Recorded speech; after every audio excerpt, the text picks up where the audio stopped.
You know that feeling, right? You open an app, you pull down to refresh, and absolutely nothing. Well, when that app is X, one of the planet's biggest digital town squares, a moment of nothing can turn into a global headline real fast. Today, we're going to break down the anatomy of an outage just like that. And that's really the big question here, isn't it? Is this just a simple technical hiccup, a minor inconvenience, or does it actually pull back the curtain on something much deeper, something about the incredibly complex and maybe even fragile systems we count on every single day? Let's get into it. All right, so let's set the scene. It's Friday, January 16th, 2026. All around the globe, people are opening up X, expecting to see their feeds, but instead, they're staring at a blank screen. For a little while there, a massive global social network just disappeared. The first real signs of trouble started popping up around 3 p.m. Greenwich Mean Time. That's when you saw these outage tracking websites, the ones that rely on people like you and me to report problems, just light up like a Christmas tree. This thing wasn't small. It was spreading, and it was spreading fast. And then the numbers started flying in. They were staggering. In the United States alone, the outage tracker down detector got hit with nearly 78,000 reports from users saying something was wrong. And this wasn't just an American problem. Nope. If you jump across the pond to the United Kingdom, they saw a huge spike too, nearly 18,000 reports. And let's not forget our neighbors to the north in Canada, where more than 8,000 people were also reporting they couldn't get on X. The digital dominoes were toppling across the world. So when you actually see it laid out like this, you get a sense of the scale.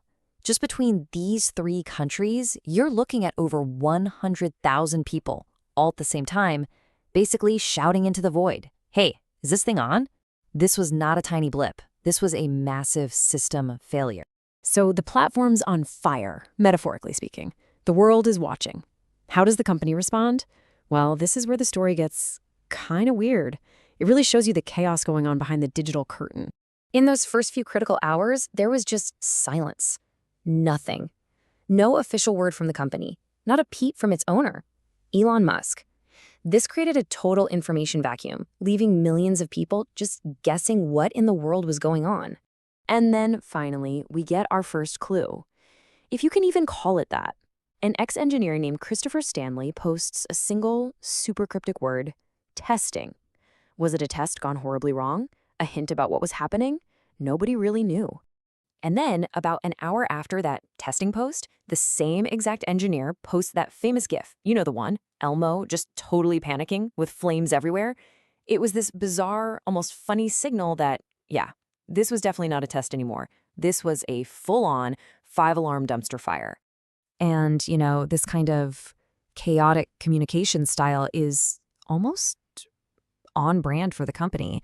I mean, journalists trying to get a comment were used to getting no reply, or for a while there, getting an automated reply that was just a poo emoji. So in that context, the Elmo on fire GIF kind of makes sense, doesn't it? But here's the thing. The problem was way bigger than just your timeline not loading. The outage had actually spread, like a virus, to a much newer and, at that moment, a very controversial corner of the X universe. Yep, it wasn't just X that went down. Grok, the company's AI chatbot, was also out of commission. Over 2,000 Grok users flooded in with reports that the service was totally inaccessible. The contagion was spreading through their whole system. So for anyone who's not familiar, Grok is basically Elon Musk's answer to things like ChatGPT. It's woven right into the X platform, where it can chat with you, write text, and even generate images.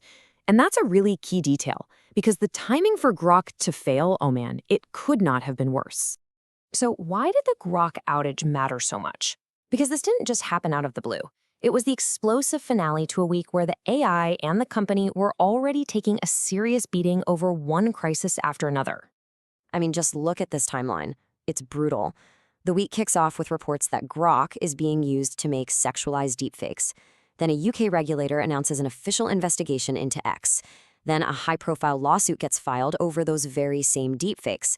And then on Friday, as the grand finale, the entire service just collapses. It was a reputational meltdown, crashing head-on into a technical one. So when you step back from the memes and the chaos and the bad timing, this whole episode really forces you to think about a much bigger picture. It makes you confront just how fragile this digital world that we've all built actually is. And that's a question we should probably all be asking. As we move more and more of our lives, our jobs, our entire economies online, are we building all of this on a solid foundation? Or is it maybe a little more rickety than we'd like to believe? And here's the kicker. According to experts, these outages are probably going to happen more often. Why? Well, first, we just do so much online that there are simply more things that can break. Second, the systems themselves are insanely complicated and all interconnected.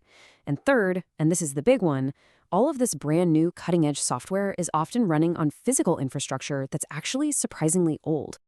And that brings us to this really powerful final thought from one tech expert. They said that this whole brave new world of AI and chatbots, it's all built on a fabric of really old technology. The Axe outage wasn't just a glitch, it was a reminder that that fabric can and sometimes will tear. And when it does, it really tests our faith in the digital architecture that holds up so much of our modern lives.